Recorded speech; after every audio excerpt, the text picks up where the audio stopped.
तबीयत कैसा है? ठीक है माता जी, थोड़ा बहुत ठीक है। अभी तो फिजियोथेरेपी रोज जा रहे हैं, एक दिन छोड़ के एक दिन। पैर में आराम है? नहीं, आराम नहीं है, घुट अभी मुड़ नहीं रहा ना घुटना। अ, बस लेटे लेटे और आप लोग से। अभी आप देवघर में हैं? देवघर में हैं? जी जी जी। अच्छा, ठीक। हाँ बाबा, शुरू करिए तब आप अपना प्रवचन। जी माता जी।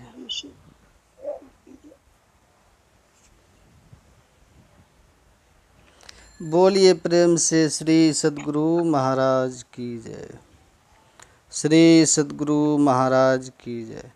कृपया आप लोग सब उधर से वो म्यूट कर लीजिए, ताकि उधर का आवाज़ आता है ना तो आज ठीक हमको फिर दिक्कत हो जाती है।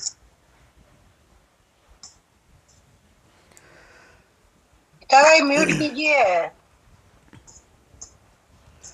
बंदों गुरुपद कंज, कृपा सिंधु नर रूप हरि, महामोह तम पुंज, जासु वचन रवि कर निकर। धन्य धन्य सद्गुरु सुखद, महिमा कही न जाए, जो कुछ कहूँ तुम्हारी कृपा, मोते कछु न बसाए। श्री सद्गुरु महाराज की जय। श्री सद्गुरु महाराज की जय। श्री सद्गुरु महाराज की जय। अभी मैं देख रहा हूँ कि 3:30 बजने वाला है और आप लोगों में बड़ी खुशी और बड़ी प्रसन्नता है और बड़े प्रसन्न चित्त से अपने काम धंधों को छोड़ करके घर के, और सबके मन में एक ही भाव है कि हम सत्संग करें, सत्संग सुने। और बहुत अच्छा आप लोग काम करते हैं। ये मानो आप भगवान श्री राम के वचन को चरितार्थ कर रहे हैं। जब भगवान राम गए थे माता सबरी की झोपड़ी में, आप लोग सुने होंगे, कई बार सुने होंगे सत्संग में ये प्रसंग। जब भगवान राम गए थे माता सबरी की झोपड़ी में, तो वहाँ पर भगवान ने माता सबरी को निमित्त बना करके कहा था कि हे सबरी, मैं तुमसे 9 प्रकार की भक्ति कहता हूँ। नवधा भगति कहूँ तो ही पाही, असावधान सुनु धरु मन माही। हे सबरी, मैं तुमसे 9 प्रकार की भक्ति कहता हूँ, सावधान होकर के सुनो और मेरी बातों को धारण करो। इसी क्रम में भगवान ने कहा था, प्रथम भगति संतन कर संगा, और दूसरी रति मम कथा प्रसंगा। पहली भक्ति भगवान ने कहा संतों का संग करो, और दूसरी भक्ति भगवान ने कहा कि मेरी सत्संग में, कथा में प्रेम करो, श्रद्धा करो, मेरे सत्संग से स्नेह करो, रति करो, अर्थात प्रेम करो। आप कहेंगे बाबा सत्संग से प्रेम कर रहे हैं, इसका लक्षण क्या है? हम सत्संग में बैठे हुए हैं और बैठ करके सुन रहे हैं, हम सत्संग को प्रेम के साथ सुनते हैं, इसकी पहचान क्या होगी? कैसे समझें कि जो सत्संग को सुन रहे हैं उनके भीतर में प्रेम है, उनके भीतर में श्रद्धा है? क्योंकि सत्संग में तो बहुत लोग बैठते हैं, सुनते हैं। सत्संग में बहुत लोग बैठ के सुनते हैं। सुनने वाले की कैटेगरी अलग अलग होती है, लेकिन जो भी सत्संग में बैठे या सुने, सबके लिए शर्त बस एक ही है कि सत्संग में बहुत श्रद्धा के साथ सुनिए, बड़े प्रेम के साथ सुनिए। तो भगवान से प्रश्न किया कि क्या लक्षण है, हम कैसे समझें कि फलाना व्यक्ति जो बैठे हैं सत्संग में वो बड़े श्रद्धा के साथ सुन रहे हैं, बड़े प्रेम के साथ सुन रहे हैं? इसका लक्षण क्या होगा? इन श्रोताओं में किनके भीतर में प्रेम है? इन श्रोताओं में कौन राम भगवान के ज्ञान का, उनके उपदेश का परिपालन कर रहे हैं? उनके उपदेश को चरितार्थ कर रहे हैं कि हम सत्संग में बैठें तो प्रेम से बैठें, और कौन नहीं कर रहे हैं, कौन नहीं सुन रहे हैं, इनकी पहचान क्या है। आप ध्यान से सुनिएगा। तुलसीदास जी ने इसी बात को लिखा है। तुलसीदास जी कहते हैं, जिनको सत्संग से प्रेम होगा, जो भगवान श्री राम के उपदेश का पालन करेंगे और प्रेम से सत्संग को सुनेंगे, तो तुलसीदास जी कहते हैं सबसे पहला लक्षण जो उसके भीतर होगा, वो आरती के पहले सत्संग को छोड़ेगा नहीं। जब प्रवचन वो सुनेंगे या सत्संग करेंगे, तो जब तक प्रवचन पूरा का पूरा समाप्त न हो जाए और आरती न हो जाए, तब तक वो सत्संग को छोड़ेंगे नहीं, कटेंगे नहीं। इस बात को समझिएगा, ये पहला लक्षण है श्रोताओं का। तुलसीदास जी कहते हैं, राम कथा जे सुनत अघाही, जो सत्संग में बैठ करके अघा जाए, बस हो गया, कितना हम सुनेंगे, बहुत सुन लिए। जो सत्संग में बैठे बैठे सत्संग सुन करके अघा जाए, जिसका मन भर जाए और उठ करके चल दे, तो समझ जाइए उसको सत्संग से प्रेम नहीं था। ये बात हम नहीं बोल रहे हैं, मेरी बात को कोई मत मानिए, लेकिन ये बात कहने वाले मर्यादा पुरुषोत्तम भगवान श्री राम हैं। अब भगवान राम कभी झूठ नहीं बोलते। रामायण में लिखा है, राम जो बोलते थे, भगवान रघुकुल रीत सदा चली आई, अब प्राण जाई पर वचन न जाई। भले प्राण चला जाए, लेकिन भगवान कभी झूठ नहीं बोलते थे। उसी भगवान का आदेश है कि सत्संग में जब भी सुनिए तो प्रेम के साथ सुनिए, श्रद्धा से सुनिए। अभी बड़े लोग को देखते हैं सत्संग करते ही नहीं है। अभी के जो बड़े लोग हैं, राजा हैं, लेकिन आप विचार कीजिए, भगवान राम 11,000 वर्ष तक राजा बने थे, राजा हैं। अब कोई साधारण राजा थे? राम नहीं नर भूपाला, भुवनेश्वर कालहु कर काला। राम साक्षात भगवान है, वही कालों के भी महाकाल हैं भगवान राम। इतने बड़े समर्थ भगवान। आज तब भी देखिए, आप लोग सुने होंगे, भगवान सत्संग करते थे। एक बार रघुनाथ बुलाए, गुरु द्विज पुरवासिन सब आए, बैठे गुरु मुनि अरु द्विज सज्जन, अब बोले बचन भगत भय भंजन। भगवान राम ने सत्संग किया है, और भगवान राम ने अपनी समस्त प्रजाओं को बुला करके बैठाया है, और उसमें बहुत ब्राह्मण भी थे, ब्राह्मण थे, बड़े बड़े राजा महाराजा थे, और गुरु लोग भी थे, बड़े बड़े सम्माननीय आदरणीय लोग भी थे। सबके सब सत्संग में बैठे, भगवान की सभा में बैठे हुए थे।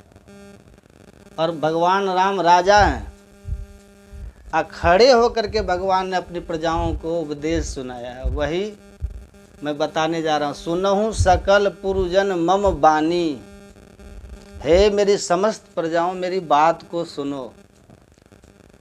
यहाँ भगवान समस्त प्रजाओं को कह रहे हैं। अब वहाँ पर भगवान राम अकेले माता सबरी को कह रहे थे कि नहीं? वहाँ सबको भगवान राम कह रहे हैं, वहाँ अकेले माता सबरी को करे। इसका मतलब क्या हुआ?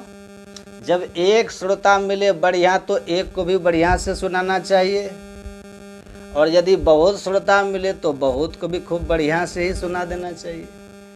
ज्ञान होगा वही, भले कम लोग हो कि ज़्यादा लोग हो, ज्ञान तो वही होता है संतों का। तो भगवान राम ने खड़े होकर के उपदेश किया अपनी प्रजाओं को, तो वहाँ बहुत लोग थे।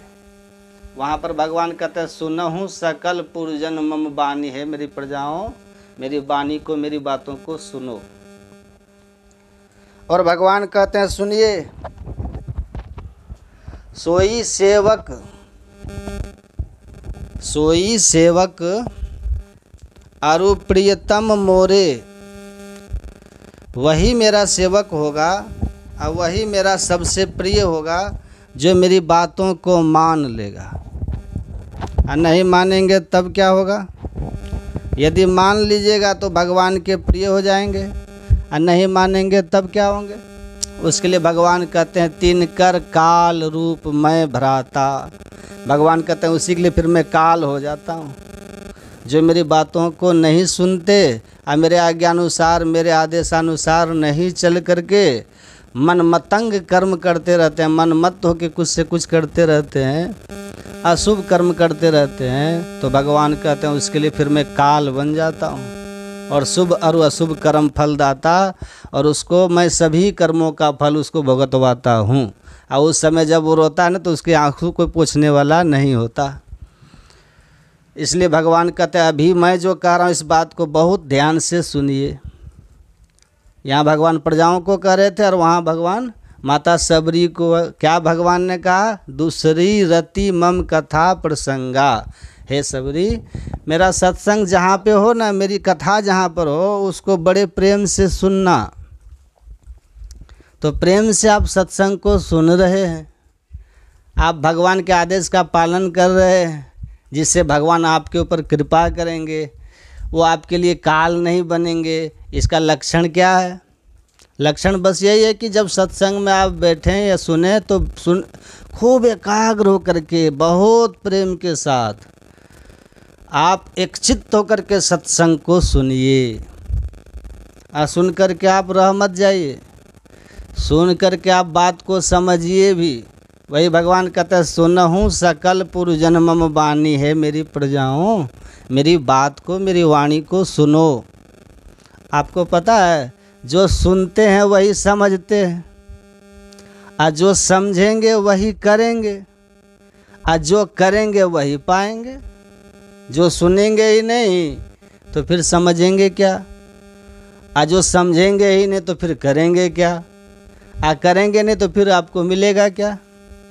इसलिए सबके मूल में ये है कि सुनिए और सुन करके रह मत जाइए। जो बात को आप सुनिए उसको समझिए भी। बिना समझे कुछ होगा? कुछ नहीं होगा। बिना समझे कुछ नहीं। एक जगह सत्संग ऐसे ही हो रहा था, कहीं बहुत भीड़ थी। अभी तो आप लोग मोबाइल में चौकदा लोग जुड़े हुए हैं, वहाँ तो बहुत भीड़ थी कि चला न जाए, एकदम ठसम ठस भीड़ थी पंडाल में, बड़ी भीड़। और उसी भीड़ में एक बूढ़ी माता जी कहाँ से आ गई, मोबाइल लेके। मोबाइल लेकर के माता जी आई और भीड़ को चीरते फाड़ते वो बीच में जाके बैठ गई। उनको कोई फर्क नहीं कि इतना श्रद्धा से लोग, इतना प्रेम से लोग सुन रहे हैं, हम किसी को बाधा न करें। वो बूढ़ी माता जी मोबाइल ली, बड़ा सा मोबाइल लेकर के भीड़ में घुस गई और बीच में जा कर के बैठ गई। कभी इधर देखे कभी उधर देखे, कभी मोबाइल टिप टॉप करे, कभी उससे बात करे, कभी उधर कानाफूसी करे। अब न खुद वो सुने न किसी को सुनने दे। लोग कितनी श्रद्धा से बैठ के सत्संग सुन रहे थे। वो बूढ़ी माता जी बस 10 मिनट तक बैठी, 10 मिनट। बात को ढंग से सुनती तब ना आराम से बैठती। भगवान कहते हैं दूसरी रति मम कथा प्रसंगा। प्रेम होना चाहिए, उसको तो प्रेम था नहीं उनको। इधर देखे कभी उधर देखे, कभी इधर झांके कभी उधर झांके, कभी मोबाइल टिपे कभी इधर कभी उधर, वो करते रहे। 10 मिनट तक बूढ़ी माता जी बैठी, उठ करके वहाँ से चल दी। उधर जब गई मैदान में तो उधर कुछ लोग थे। कहा माता जी कहाँ गए थे? कहा अरे कहाँ जाएंगे, सत्संग में गए थे। तो सत्संग को सुनी? हाँ हाँ सुने। क्या कहा सत्संग में माता जी? सुने। अरे क्या कहेगा, बाबा पता नहीं कहाँ से आ गया। बाबा कह रहा था दिल्ली में कुत्ता बीमार है। दिल्ली में कुत्ता बीमार है, ये कौन बात हो गई? कुत्ता बीमार तो कहीं भी हो सकता है। चलो बाबा से पूछते, इतना इतना हजारों हजार का खर्च है और यहाँ पे आके भगवान की कथा सुनानी चाहिए। ये दिल्ली में कुत्ता बीमार है, ये कौन बड़ी बात है, चलो पूछते हैं बाबा से। बूढ़ी माता जी साथ गई और चारों पांचों जो युवक सब थे, वो तो युवक का तो आप जानते ही हैं, वो तो युवक उनकी अलग मस्ती होती है। बाबा के पास गए, बाबा से कहते हैं बाबा आप क्या बोल रहे थे, दिल्ली में कुत्ता बीमार है? तो बाबा ने कहा नहीं हम तो ऐसा नहीं कहा, हम ऐसा नहीं बोले थे। तो बूढ़ी माता जी कहते आप बाबा होके झूठ बोलते हैं इसलिए बाबा बने। अब बूढ़ी माता जी कहते बाबा होके आप झूठ बोलते हैं। बाबा ने कहा माता जी हम कहाँ झूठ बोलते हैं, हम क्यों झूठ बोलेंगे? बूढ़ी कहती हम अपने कान से सुने आप बोल रहे थे दिल्ली में कुत्ता बीमार है। आप यहाँ पर बरबला रहे हैं, झूठ बोल रहे हैं। अब युवक सब कहता कहिए बाबा ये बूढ़ी माता जी हैं, 70 साल इनकी उम्र लगभग हो रही है, ये झूठ बोलेंगी। अब बाबा बेचारा परेशान, हम तो ऐसा बोले नहीं। अब बाबा बड़े एकाग्र होकर के एकदम शांत चित्त होकर के याद करने लगा आखिर मैं बोला क्या था।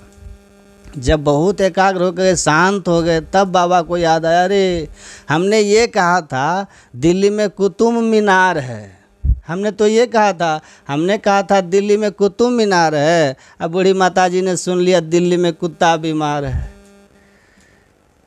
थोड़ा सा फेर है बस। इसलिए भगवान कहते हैं रति प्रेम के साथ सुनिए, सुन करके समझिए।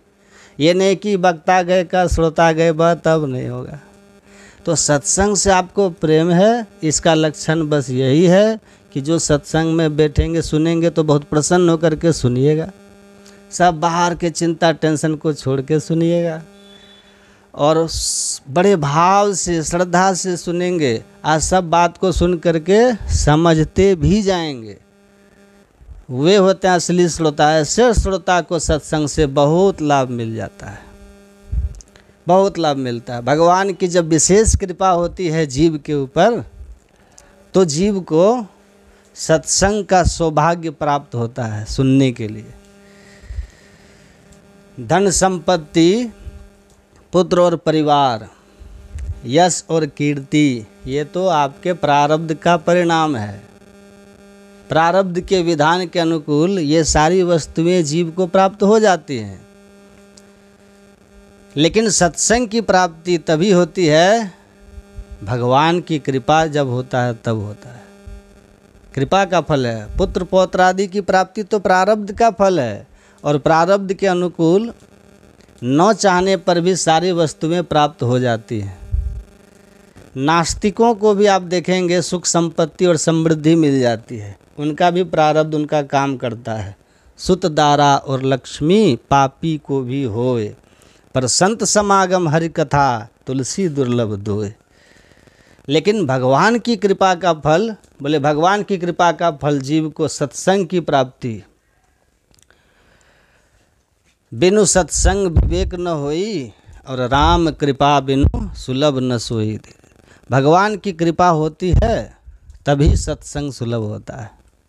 देवर्षि नारद जी सत्संग की महिमा का वर्णन करते हुए वो कहते हैं कि भाग्योदयन बहुजन्म समर्जितेन सत्संगमं चलभते पुरुषो यदा वै अज्ञान हेतु कृतमोह मदांधकार नाशं विधाय हितरो दयते विवेकः।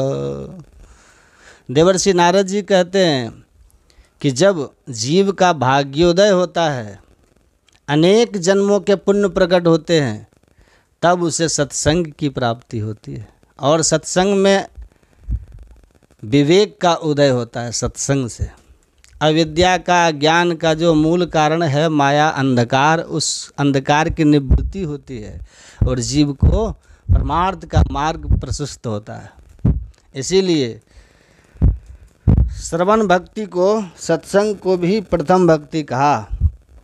श्री प्रहलाद जी महाराज श्रीमद् भागवत महापुराण में जब नवधा भक्ति का वर्णन करते हैं, हिरण्यकश्यपु के पूछने पर हिरण्यकश्यपु ने पूछा, बेटा तुमने क्या पाठ पढ़ा? प्रहलाद जी ने कहा हमने 9 पाठ पढ़ लिए। बोले 9 पाठ पढ़ लिया? 9 तो पूर्ण अंक है,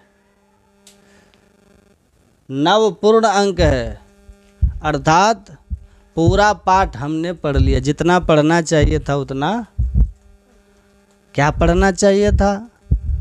तो प्रहलाद जी ने कहा हमने यही पढ़ा है, श्रवणम कीर्तनम विष्णु स्मरणम पाद सेवनम अर्चनम वंदनम सख्यम दास्यम आत्मनिवेदनम। नवधा भक्ति बताई, मैंने ये 9 पाठ पढ़ा, और यही 9 पाठ जीवन में व्यक्ति पढ़ ले तो यही सब पढ़ने का फल है। बाकी जितना पढ़े सब बेकार है। बड़ी बड़ी पढ़ाई पढ़ लीजिए, इंजीनियर बन जाइए, डॉक्टर बन जाइए, वैज्ञानिक बन जाइए, ठीक है, अच्छी बात है, बन जाइए। लेकिन इन सारी शिक्षाओं का महत्व केवल इसी जीवन में है, और वो भी क्या महत्व है? केवल धनोपार्जन के लिए, और कोई महत्व नहीं है। उससे ज़्यादा धनोपार्जन दूसरे क्षेत्र में हो जाए तो व्यक्ति दूसरी पढ़ाई पढ़ लेता है, चलो ये करे, इसमें ज़्यादा लाभ है। लेकिन पढ़ने का जो फल है, अज्ञान की निवृत्ति हो और आत्मस्वरूप का बोध हो, आत्म कल्याण का मार्ग प्राप्त हो, इसकी पढ़ाई तो यही है कि आप 9 पाठ पढ़ लीजिए। श्रवणम कीर्तनम विष्णु स्मरणम पाद सेवनम, चाहे नवधा भक्ति सबड़ी वाली। ये नवधा भक्ति जो है, इसमें पहला पाठ है भागवत के अनुसार श्रवणम, सत्संग सुनिए। प्रहलाद जी कहते हैं पहला पाठ है यही श्रवणम, सत्संग सुने। सत्संग सुनना ये भक्ति का प्रथम सोपान है भागवत के अनुसार। भक्त के इस सोपान को पार करते हुए भक्ति का चरमोत्कर्ष भगवान के चरणारविंद की प्राप्ति, ईश्वर की प्राप्ति, मोक्ष की अवस्था तक पहुंचने के लिए पहली सीढ़ी सत्संग है, भगवान की कथा। प्रथम भक्ति संतन कर संगा, और श्रवण भक्ति की अपूर्व महिमा है। भगवत कथा श्रवण के द्वारा ही अंतःकरण की शुद्धि होगी, अन्य किसी उपाय से अंतःकरण की शुद्धि नहीं होगी। बड़े बड़े यज्ञ यागादि कर्म कर लेने पर भी स्वर्ग आदि की प्राप्ति तो हो जाएगी, अंतःकरण की शुद्धि की गारंटी नहीं है। इसलिए उसका प्रमाण भी है भागवत जी में 10वें स्कंद में जो कथा है उसको पढ़िए। यज्ञ दान आदि कर्मों से भी पवित्रता की प्राप्ति होती है, पुण्य की प्राप्ति होती है, लेकिन अंतःकरण की पवित्रता के लिए सत्संग, रघुवर भगति बारी छालिद चिद, रघुवर भगति बारी छालिद चिद, बिन प्रयास ही सूझे, तुलसीदास कह चिद विलास, जग बूझत बूझत बूझे। भगवान की भक्ति के द्वारा, भगवत कथा श्रवण के द्वारा अंतःकरण जब निर्मल हो जाता है तो बड़े ही सहजता से, बड़े ही सरलता से भगवत तत्व का जीव को बोध प्राप्त हो जाता है। और सत्संग के द्वारा, सत्संग श्रवण के द्वारा ही अंतःकरण की शुद्धि होती है। वाल्मीकि रामायण के महात्म में श्री वेदव्यास जी महाराज कहते हैं कि मनः शुद्धि विहीनानाम निष्कृतिश्च कथम भवेत्। प्रश्न किया है कि मनः शुद्धि विहीनानाम, जिसके मन की शुद्धि नहीं हुई है, ऐसे व्यक्ति का कल्याण कैसे होगा? मनः शुद्धि विहीना नाम निष्कृतिश्च कथम भवेत्, उनकी निष्कृति कैसे होगी, उनका कल्याण कैसे होगा? बोले मन की शुद्धि अगर नहीं हुई तो सब शुद्धि होते हुए भी कोई विशेष लाभ मिलने वाला नहीं है, क्योंकि मन ही बंधन और मुक्ति दोनों का कारण है। उपनिषद में कहा, श्रुति में, वेद ने, कि मन एव मनुष्यानाम कारणम बंध मोक्षयोः। मन ही मनुष्य के बंधन और मुक्ति दोनों का कारण है। मन एव मनुष्यानाम कारणम बंध मोक्षयोः। तो प्रश्न हुआ, कौन सा मन बंधन का कारण है, कौन सा मन मुक्ति का कारण है? तो भगवती श्रुति कहती हैं कि बंधाय विषयासक्तम मुक्त्यै निर्विषयम मनः, बंध्याय विषयासक्तम, विषयों में आसक्त जो मन है वही बंधन का कारण है। मुक्त्यै निर्विषयम मनः, और विषयों से मेरा मन निवृत्त हो जाए, यही मुक्ति का कारण है। तो मन की शुद्धि हो, इसका उपाय क्या है? इसका उत्तर भी वेदव्यास जी ने दिया श्रीमद् भागवत के महात्म्य में। प्रश्न तो रामायण के महात्म्य में था, लेकिन उत्तर भागवत के महात्म्य में कहते हैं कि एकस्मात् अपरम चिंचिम मनः शुद्धिम न विद्यते, एतस्मात् परम किंचिम। भगवान की कथा के सत्संग से मन की शुद्धि का दूसरा कोई उपाय नहीं। बिना सत्संग के एकमात्र उपाय मन की शुद्धि का ये है कि आप बार बार सत्संग श्रवण करें, संत के चरित्र सुने, भगवान के चरित्र सुने। इन चरित्रों को बार बार श्रवण करते रहें। ये चरित्र ही आपके चित्त को निर्मल करता है, मंत्र का जप करता है। और जब चित्त निर्मल हो तो निर्मल चित्त में भगवान के भाव का, गुरु के भाव का, इष्ट के भाव का आविर्भाव होता है। निर्मल चित्त में उत्पत्ति होगी तभी। इसलिए बड़े बड़े महापुरुष, ज्ञानी, वीतराग लोग भी भगवान की ही कथा सुनते हैं। धाम जाना, कथा सुनना, भजन करना, ये सब क्या है? ये आपके आध्यात्मिक संपत्ति है, जिसको कमाने का हम सब प्रयास कर रहे हैं और करते रहना है। सत्संग रोज सुनना है। टीवी के माध्यम से सुनो, फ़ोन के माध्यम से सुनो, जिम ऐप के माध्यम से सुनो, घर पे सुनो, कैसे भी सुनो, पर सत्संग नहीं छोड़ना चाहिए। पर सत्संग किसको कहते हैं? सत्संग वही कर सकते हैं जिसने उन बातों को घोंट करके अपने जीवन में एकदम पी लिया हो। उस सत्संग का जो असर होता है वो सबके हृदय पे दिखाई देता है। पर अच्छे भाव महापुरुष के चरणों में बैठ के जब सत्संग आप सुनेंगे, उसमें शक्ति होती है, भक्ति प्रदान करने की शक्ति होती है। संत के पास सबसे बड़ी शक्ति क्या है? धन दौलत उनकी शक्ति नहीं है, सबसे बड़ी शक्ति है उनका भजन, उनके भजन का प्रताप। इसलिए सत्संग, संतों से भजन के अलावा कुछ मांगिए भी मत। कोई इधर उधर की वस्तु मत मांगिए, संत से केवल भक्ति मांगिए, केवल भगवान की कृपा मांगिए, गुरु की कृपा मांगिए। संत रिझ गए, गुरु रिझ गए तो भगवान को भी रिझने में फिर समय नहीं लगता। बस एक बार संत कृपा कर दे, एक बार गुरु प्रसन्न हो जाए, बस जितने भी हैं सब आपके पीछे पीछे चलेंगे। संतों की इतनी महिमा है, गुरु की महिमा। हम लोग ना समझ, गुरु की महिमा समझ नहीं पाते। हमारी आँखों के सामने संत होते हैं, पर जो प्रेम, जो सम्मान हमें उन्हें देना चाहिए वो नहीं दे पाते। संतों को तो मानते हैं पर संतों की नहीं मानते हैं। संतों को तो मानते हैं, जी महाराज जी, जी महाराज जी, पर संत ने कहा कि ये करो, भजन करो, ध्यान करो, सत्संग करो, वो नहीं मानेंगे।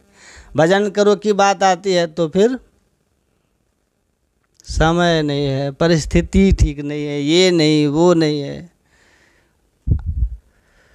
तो यही बस आप सबसे निवेदन मैं करूँगा। और दूसरा, मुझे आपसे कोई वस्तु चाहिए नहीं, कोई मांग चाहिए नहीं, कोई कपड़ा, धन दौलत आपसे चाहिए नहीं। बस इतना सा ही सुन लीजिए कि आप जितना भजन अब तक करते थे बहुत बढ़िया, बहुत अच्छा, पर अगर आपने सत्संग सुने तो अब उस भजन की जो आपकी स्पीड है वो एकदम डबल हो जानी चाहिए। जो भी आप जितना भी करते आ रहे हैं उसको आप आगे बढ़ाइए। भजन का मेरा मतलब, मैं आपसे और कोई वस्तु नहीं कह रहा कि ज़्यादा ध्यान कीजिए, ये कीजिए। आप केवल गुरु मंत्र जपिए, हरदम चलते फिरते गुरु को सुमिरो मीत, क्यों अब सर्वबीत हो। अभी गा रहे थे भजन, कितना अच्छा। गुरु मंत्र बोलते रहिए, यही सोच करके आप रहिए, यही मन में बिठा करके रहिए, तो भी सत्संग का लाभ है। यही सत्संग का उद्देश्य, दूसरा कोई उद्देश्य नहीं है।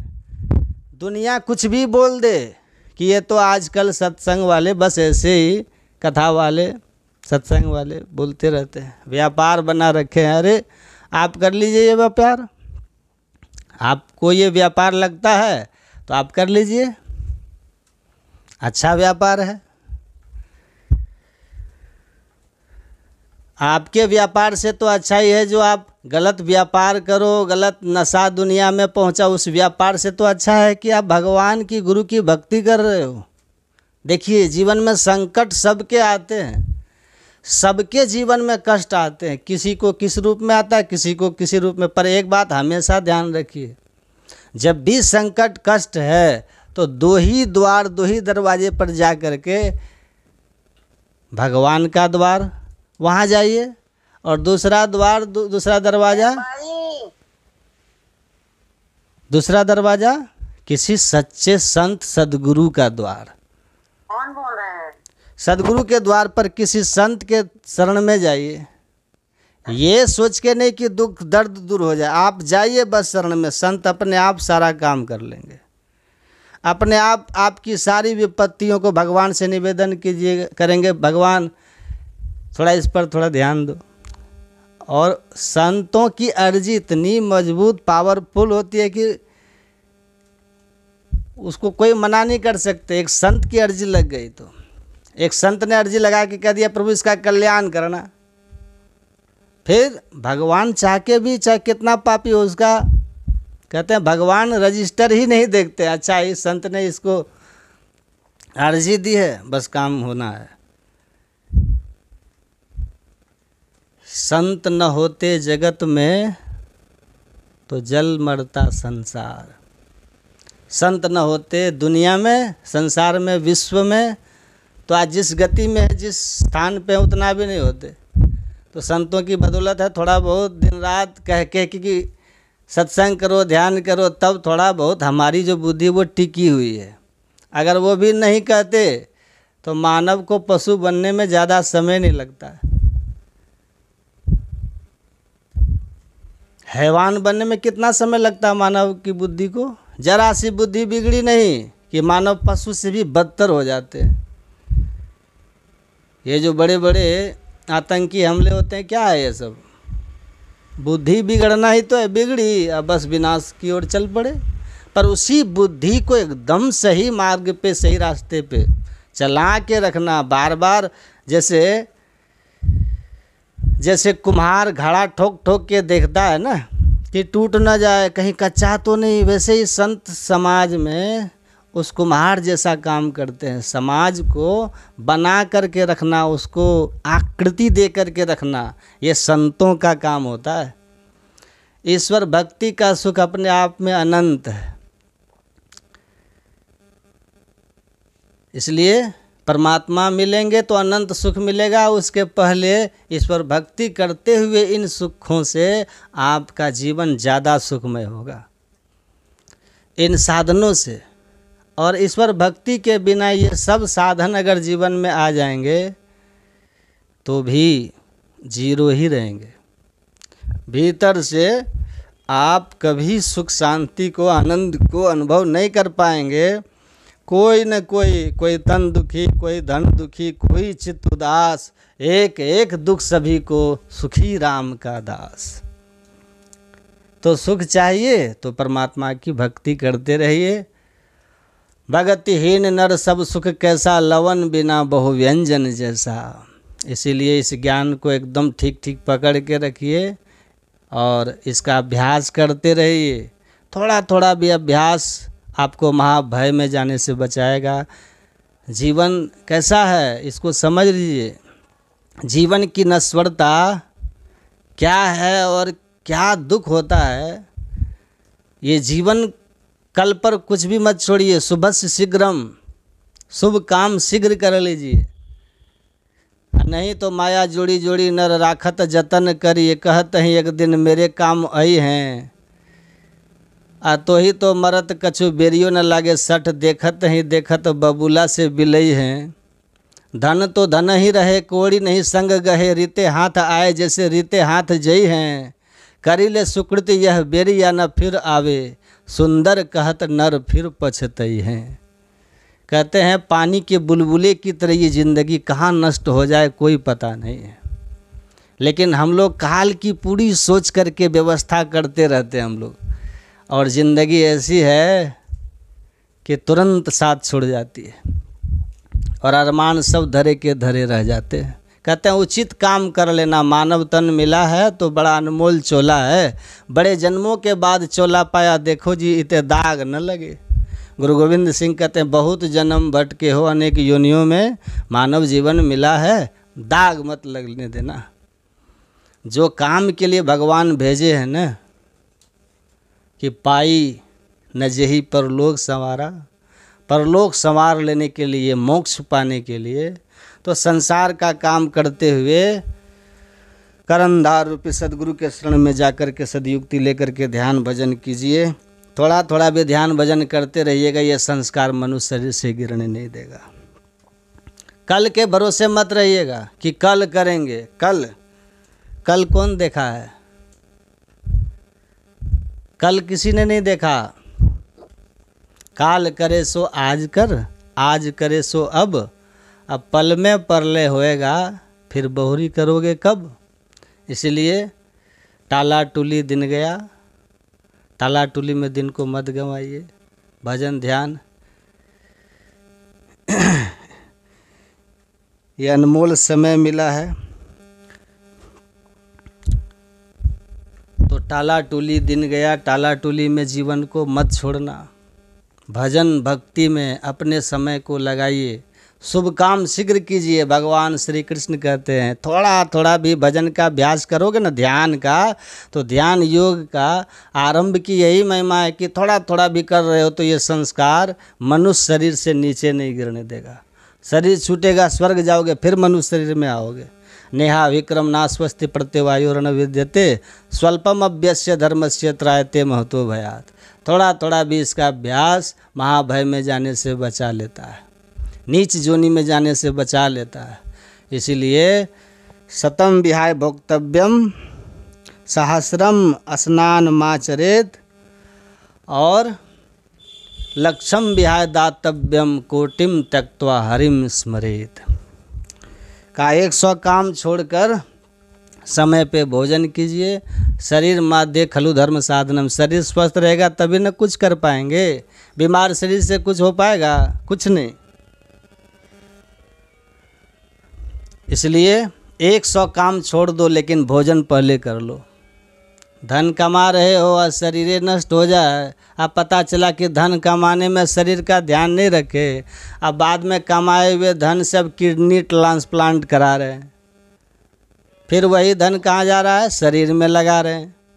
तो उससे बेहतर है ना कि शरीर का ध्यान करते हुए बिना गंजन कराए शरीर का धन थोड़ा कम ही कमा लें। बाद में शरीर का गंजन भी और करोड़ों खर्च करने से बेहतर है ना। तो संत महात्मा लोग कहते हैं 100 काम छोड़ करके समय से भोजन करना, ये स्वास्थ्य पर ध्यान देना चाहिए। और दूसरी बात, 1000 काम छोड़ करके स्नान करना चाहिए, मतलब भोजन से ज़्यादा महत्व है स्नान का, तो स्नान करना चाहिए।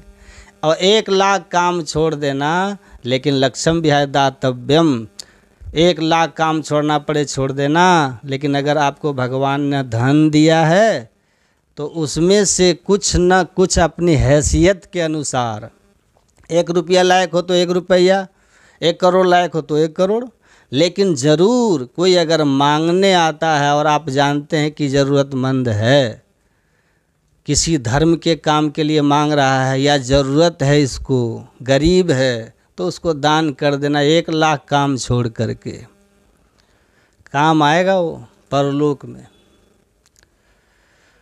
ये चारों तरफ लाभ ही लाभ है। और एक बात और सुनिएगा, दान कभी गाय नहीं करती। दान करना गाय का काम नहीं है। दान कभी भैंस नहीं करेगी, दान कभी बैल नहीं करेगा, वो कोई नहीं करता। 84 लाख प्रकार का जितना शरीर है, उन 84 लाख प्रकार के शरीरों में एकमात्र मनुष्य का शरीर ऐसा है जो दान करता है। दूसरा कोई दान करेगा? नहीं करेगा। दूसरा कोई दान नहीं, एकमात्र मनुष्य दान करता है। आप पढ़ेंगे, मानव तन में रह करके जिनके भीतर में दान करने की प्रवृत्ति नहीं है, वो मनुष्य कहला ही नहीं सकते। ये बात मेरी नहीं है, मेरी बात मत मानिए। इसी देश के बहुत बड़े सम्राट थे पहले, भर्तृहरि, सुने होंगे नाम, विक्रमादित्य का बड़ा भाई भर्तृहरि। अब वही गुरु गोरखनाथ के उपदेश से फ़कीर बन गए, राजपाट को छोड़ छाड़ दिए, फ़कीर बन गए। अब फ़कीर बन करके साधना किए, साधना करके जब आत्मोन्नति के शिखर पर पहुंच गए, संत बन गए। संत बनने के बाद उन्होंने कहा, सुनिएगा ध्यान से, ये साम न विद्या न तपो न दानम, ज्ञानम न शीलम न गुणो न धर्मः, ते मर्तलोके भुवि भार भूता मनुष्य रूपेण मृगाश्चरंती। भर्तृहरि हरि कहते हैं कि इस मानव तन में रह करके जिनके भीतर 7 गुण नहीं है तो समझ लीजिए उसका मानव का तन नहीं, पशु का शरीर है। वो 7 गुण कौन सब है? पहला है विद्या, विद्या, तपस्या, ज्ञान और शीलता, धर्म, गुण और दान। देखिए दान आ गया ना, ये 7 गुण। यदि मानव तन में कोई हो और उनके भीतर दान करने का भाव नहीं हो तो समझ जाइए वो मानव है ही नहीं। मानव तन में रह कर के व्यक्ति को दान करना चाहिए। एक बात और सुन लीजिए, कभी किसी को धन से सुख नहीं मिलता, इस बात को नोट कर लीजिएगा। मान लीजिए हमारे जेब में 1 लाख रुपया रहेगा तो सुख मिल जाएगा? नहीं मिलेगा। रुपया रहने से किसी को सुख नहीं मिलता। सूत्र बना हुआ है, सूत्र याद रखिए। क्या सूत्र है? धनात् धर्मः ततः सुखम। धन से पहले धर्म कीजिए और तब उस धर्म से सुख मिलेगा। और यदि धन है, अर्थ है आपके पास, अर्थ मतलब क्या हुआ है? धन संपत्ति, अर्थ है आपके पास, और यदि अर्थ को धर्म में नहीं लगाएंगे तो वही अर्थ आपके अनर्थ का कारण बन जाएगा। उसी अर्थ से फिर अनर्थ हो जाता है। इसलिए सूत्र बना हुआ है कि हम पहले धन से धर्म करें, और जब धन से धर्म करेंगे तब उस धर्म कर्म से हमें सुख मिलेगा। ये अपने यहाँ का सूत्र है बना हुआ, धनात् धर्मः ततः सुखम। पहले धन से धर्म कीजिए तब धर्म कर्म करने से सुख मिलेगा। और धन रुपये पैसे हुआ, धन न हुआ, दान। दान करते हैं हम, और धन की प्रथम गति वही है। सो धन धन्य प्रथम गति। जाके या तो धन को दान में लगाइए या तो खुद भोग लीजिए, और नहीं तो जो धन रह जाएगा फिर आपके साथ जाएगा? नहीं जाएगा, नहीं जाने वाला। धनानि भूमो पशु वहीं गोष्ठे, नारी गृहद्वारी सखा शमशाने, देहश्चितायाम परलोक मार्गे कर्मान गो गच्छति जीवे। का सब धन यहीं पर रह जाएगा।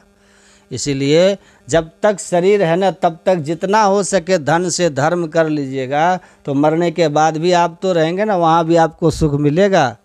इसलिए कंजूस कोई मत बनिए। कंजूस बनना ठीक बात नहीं है। कंजूस व्यक्ति को रामायण में मुर्दा कहा गया है।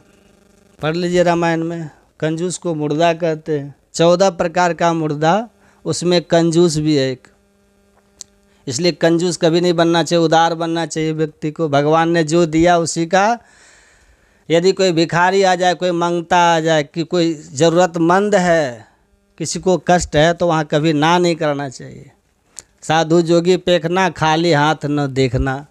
जहाँ दान करने की नौबत आए, जो अपने पास है, पान नहीं पान की डंटी। इसका मतलब पान की डंटी मत दे दीजिएगा। जो भी आपके पास है वही थोड़ा बहुत दे दीजिए, कभी ना मत बोलिए। कंजूस मत बनिए।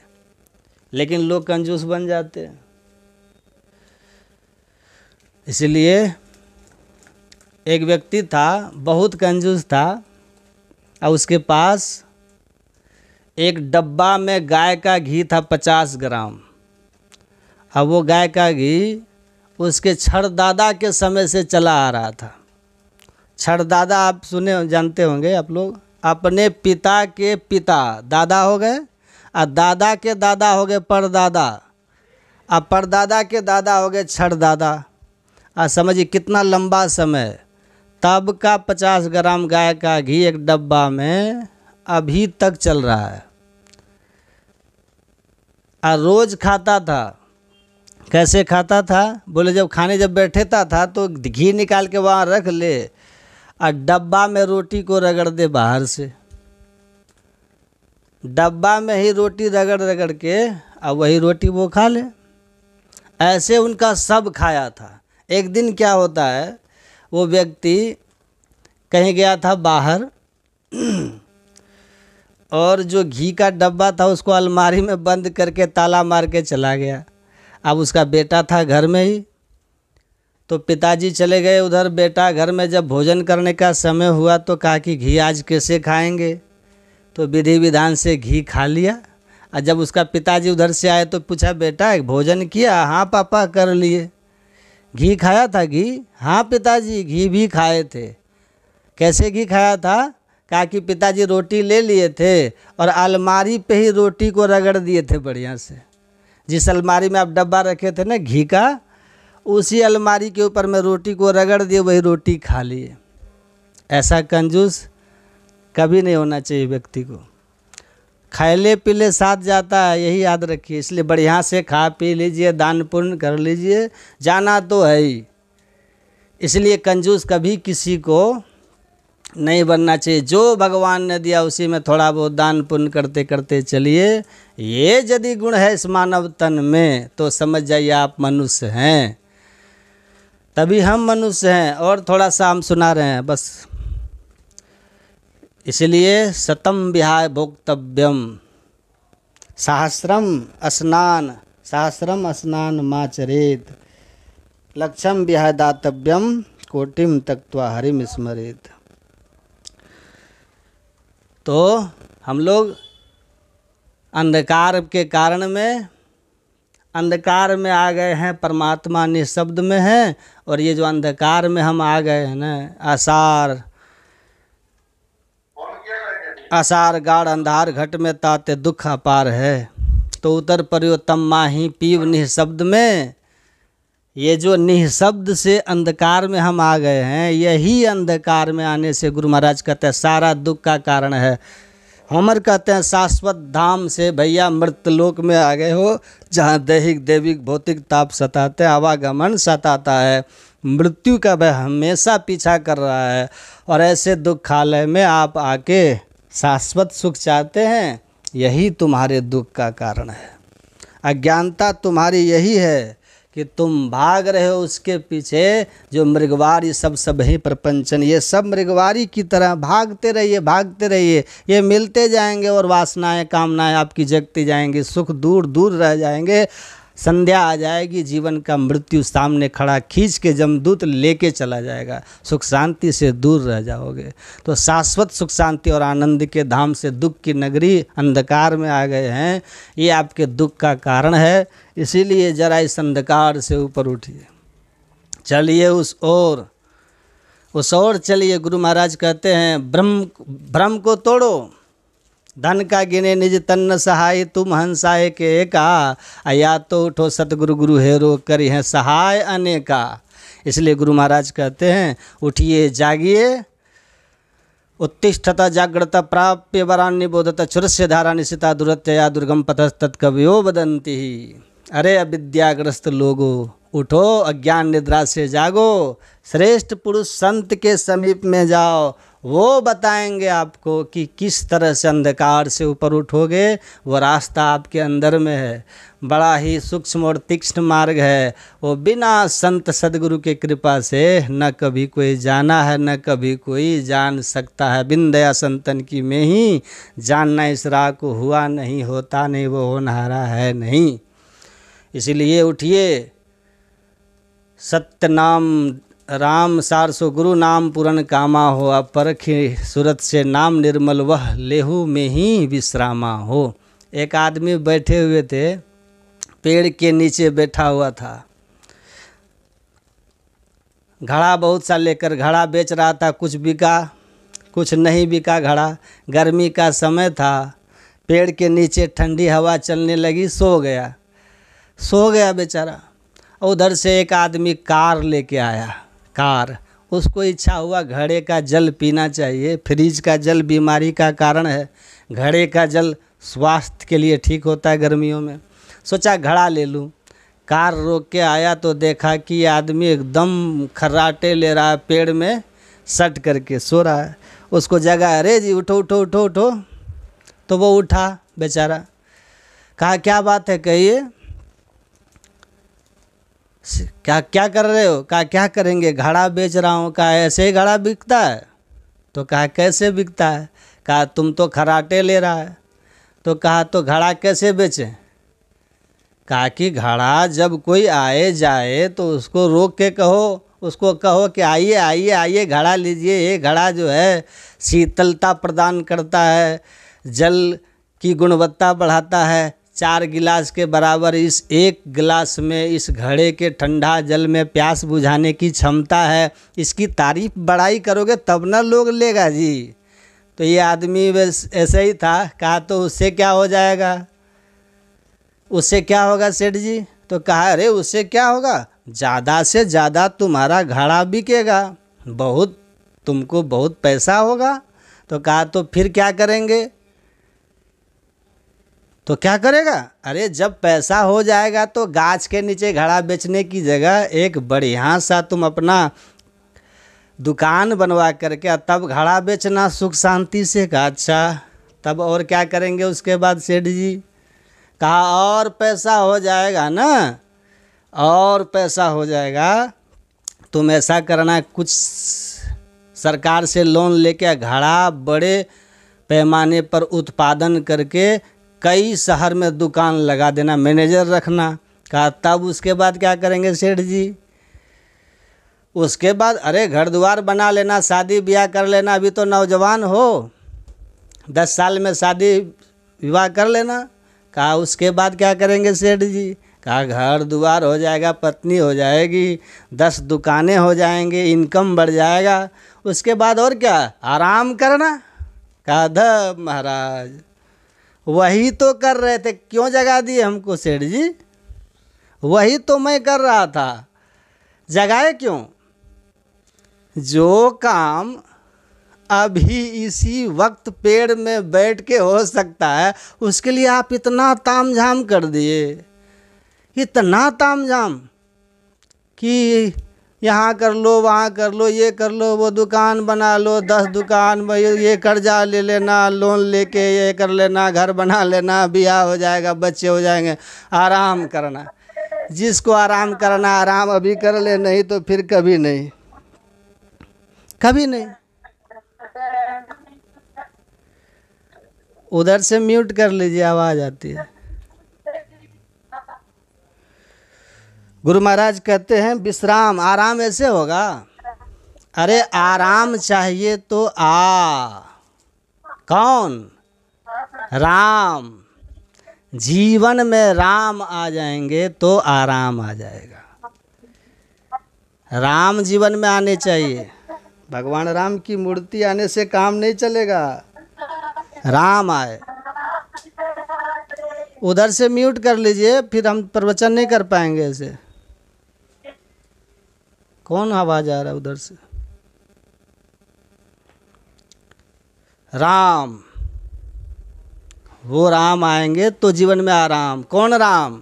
जो सबके अंदर में रमन करने वाला, जो सब जगह रहने वाला है। उस सर्वव्यापक राम पास खड़ा और नजर न आवे, ऐसा राम हमारा है रे। है घट में घट की सब जाने, रहे खलक से न्यारा है रे। मेहंदी में लाली, दूध घी में, फूल में बास समान, आ सब में व्यापक सबते न्यारा। सब घट एक ही राम हो राम राम। ऐसे सर्वव्यापक राम जब आपके भीतर प्रकट हो जाएंगे, आपके जीवन में आ जाएंगे, तो गुरु महाराज जी कहते फिर लहू में ही विश्राम, परम विश्राम। मैं तो ठहर गया, भला तू ठहरेगा कब? भगवान बुद्ध कहते हैं ठहर गया मतलब जन्म मरण के चक्र से छूट के शाश्वत धाम में एक हो गए, स्थिर हो गए। सरिता जल जल निधि मह जाई, होई अचल जिमि जीव हरि पाई। परमात्मा को पाकर एकदम अचल हो गए, जैसे नदी का जल प्रशांत महासागर में मिलकर शांत हो गया। तब विश्राम है। अब वो अभी हो सकता है। उसके लिए धन दौलत पद प्रतिष्ठा इतना कुछ आडंबर रचने की कोई ज़रूरत नहीं है। अधिकांश लोग यही आपको उपदेश करेंगे कि ऐसा ऐसा कर लो, ऐसा कर लो, सब हो जाएगा, फिर जीवन में आनंद आएगा। कभी नहीं होगा। आनंद अगर चाहिए तो अंतर्मुखी वृत्ति वाला बनिए। आनंद चाहिए तो ध्यान कीजिए, आनंद चाहिए तो विषयों की ओर से अपने वृत्ति को मोड़िए। तब आनंद, अभी इसी क्षण यही आनंद हो जाएगा।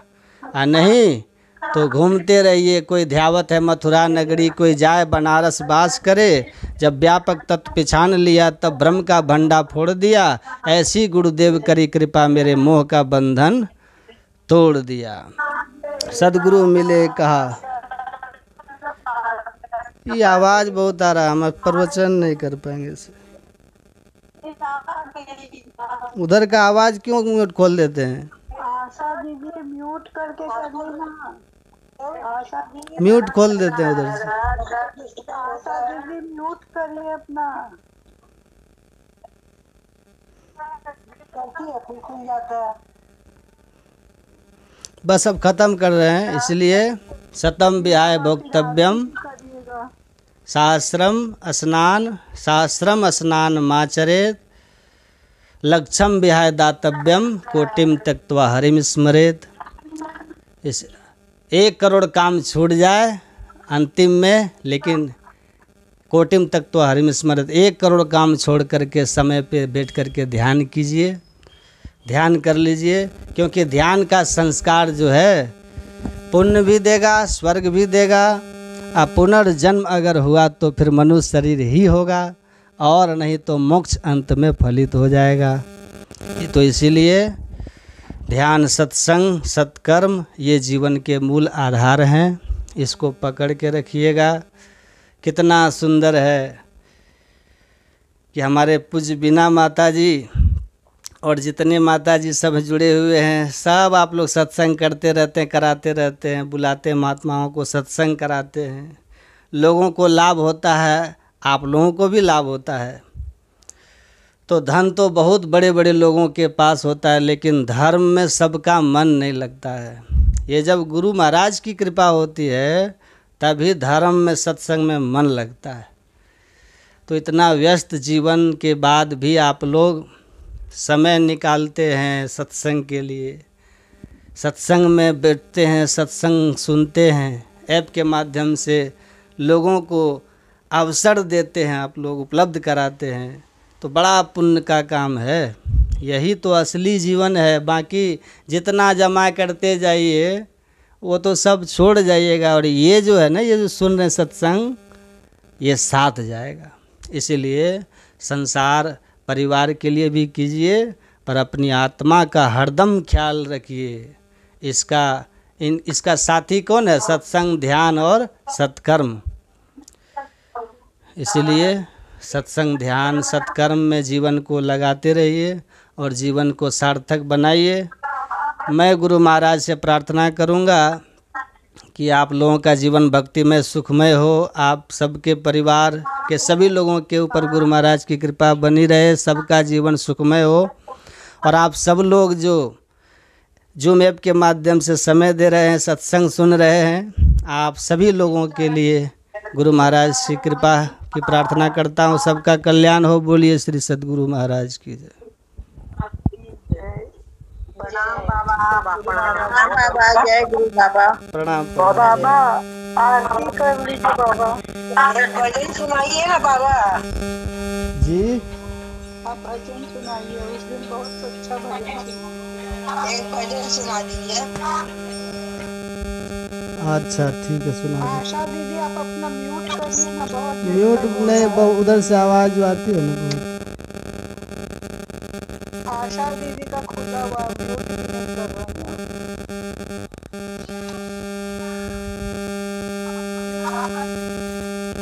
श्री सद्गुरु महाराज की जय। श्री सद्गुरु महाराज